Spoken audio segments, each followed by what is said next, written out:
Assalamualaikum warahmatullahi wabarakatuh. Saya Olivia Yuda Aprilianti dengan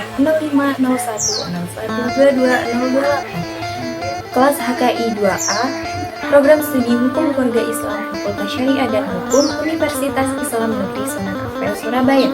Dalam video kali ini saya akan menyampaikan materi terkait khitbah. Adapun pembahasan yang akan saya sampaikan adalah terkait pengertian khitbah, yang kedua macam-macam khitbah, yang ketiga hal-hal yang diatur dalam khitbah, yang keempat hikmah khitbah, dan yang kelima adalah larangan mengkhitbah di atas khitbah orang lain. Berikut pembahasannya. Yang pertama adalah pengertian khitbah. Apa sih khitbah itu? Khitbah adalah mengungkapkan rasa keinginan untuk menikah dari seorang laki-laki kepada seorang perempuan yang sudah diceraikan dengan memberitahukannya kepada seorang perempuan tersebut atau kepada keluarganya atau walinya. Dalam merencanakan kehidupan berumah tangga, di antara langkah yang harus ditempuh oleh seorang laki-laki adalah menetapkan seorang perempuan yang diinginkan untuk menjadi calon istrinya. Secara syar'i, laki-laki tersebut menjalaninya dengan melakukan khitbah atau peminangan kepada perempuan yang dikehendakinya. Adapun salah satu tujuan disyariatkannya khitbah adalah agar masing-masing pihak dapat mengetahui calon pendamping hidupnya. Sayyid Sabiq menyatakan bahwa yang dikatakan seseorang sedang mengkhitbah seorang perempuan berarti dia memintanya untuk berkeluarga, yaitu untuk dinikahi dengan cara-cara yang maklum. Maka dapat dipahami bahwa khitbah merupakan jalan untuk mengungkapkan maksud dari seorang laki-laki kepada seorang perempuan untuk membangun sebuah kehidupan berumah tangga, baik dilakukan secara langsung maupun melalui perantara pihak lain. Yang kedua adalah macam-macam khitbah. Macam-macam khitbah itu ada dua, yaitu khitbah secara langsung dan khitbah secara tidak langsung.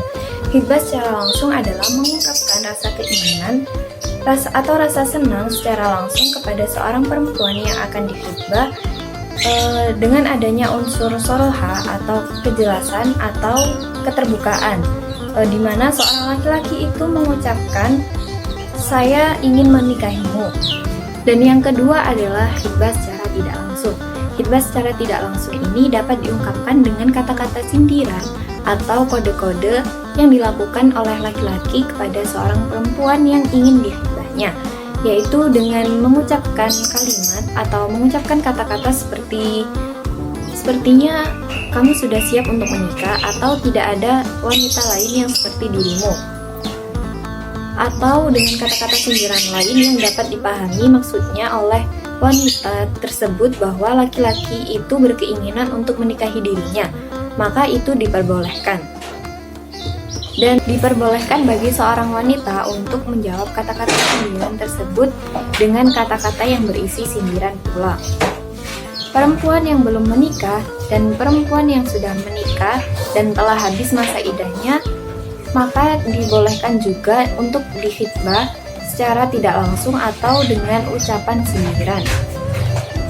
Jika seorang perempuan ditinggal wafat oleh suaminya, maka tidak diperbolehkan untuk melamarnya secara terang-terangan, karena seorang wanita tersebut masih dalam keadaan sedih atas kepergian orang yang dicintainya.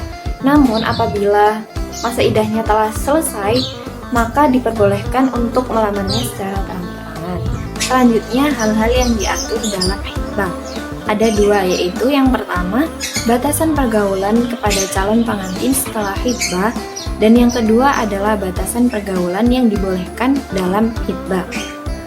Dalam batasan pergaulan kepada calon pengantin setelah khitbah, walaupun telah terlaksana proses khitbah, akan tetapi kedua calon pengantin tersebut tetap menjadi orang asing karena belum terjadinya akad pernikahan yang sah. Oleh karena itu, norma-norma pergaulan antara calon suami dan calon istri tidak boleh memperlihatkan hal-hal yang dilarang oleh agama, karena agama tidak memperkenankan untuk melakukan sesuatu terhadap pinangannya kecuali hanya melihat. Apabila menyendiri dengan pinangannya dapat menimbulkan perbuatan-perbuatan yang dilarang oleh agama, akan tetapi bila ada salah seorang mahramnya yang menemani agar tidak terjadinya perbuatan-perbuatan maksiat, maka itu diperbolehkan. Dalam hal batasan pergaulan yang diperbolehkan dalam khitbah adalah seorang peminang itu hanya boleh melihat kepada calon istrinya hanya sebatas wajah dan telapak tangan. Yang kedua yaitu diperbolehkan untuk bercakap-cakap kepada calon istrinya selagi tidak menjurus kepada kemaksiatan. Yang ketiga, tidak diperbolehkan seorang peminang berduaan dengan pinangannya kecuali ditemani dengan salah seorang mahramnya. Selanjutnya adalah hikmah khitbah. Yang pertama adalah sebagai wadah perkenalan antara dua belah pihak yang akan melaksanakan pernikahan. Dalam hal ini, mereka akan saling mengetahui tata etika calon pasangannya masing-masing dalam bertindak ataupun berbuat ataupun lingkungan sekitar yang mempengaruhinya. Walaupun demikian, semua itu harus dilakukan dalam koridor syariah. Hal tersebut dilakukan agar kedua belah pihak dapat saling menerima dengan ketentraman, ketenangan, keserasian, serta cinta, sehingga timbul sikap untuk saling menjaga, merawat, dan melindungi. Yang kedua yaitu sebagai penguat ikatan perkawinan sesudah nikah. Karena dengan peminangan atau khitbah, kedua belah pihak dapat saling mengenal. Kemudian yang terakhir adalah larangan menghibah di atas khitbah orang lain. Dalam hal ini, para ulama sepakat bahwa dilarang memberikan khitbah kedua setelah khitbah pertama apabila sudah terdapat jawaban yang jelas. Dan pelamar pertama belum memberikan izin, maka tidak boleh untuk meninggalkan lamaran tersebut.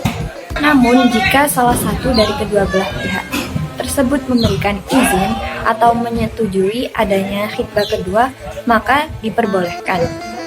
Adapun jika khitbah pertama tidak terjadi dan penuh keraguan-raguan, maka lebih baik untuk menolaknya. Demikian materi khitbah yang dapat saya sampaikan. Apabila terdapat kurang dan lebihnya, saya memohon maaf yang sebesar-besarnya. Wassalamualaikum warahmatullahi wabarakatuh. Terima kasih.